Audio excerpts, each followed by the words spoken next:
আমাকে এক ভদ্রলোক বলেছেন যে বাংলাদেশের বর্তমান যে প্রেক্ষাপট, আমাদের অনেক উলামায়ে কেরাম আছেন বিভিন্ন রাজনৈতিক দলের সাথে, ইসলামী রাজনৈতিক দলের সাথে সম্পৃক্ত, বাংলাদেশের ঐক্য কতটুকু সম্ভব।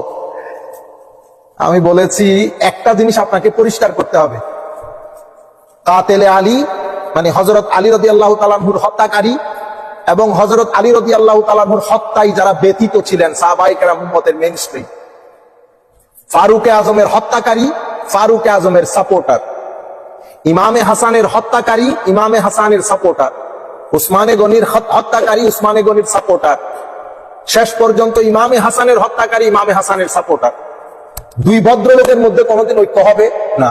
একজন হত্যাকারী জালেম, আরেকজন মজলুম।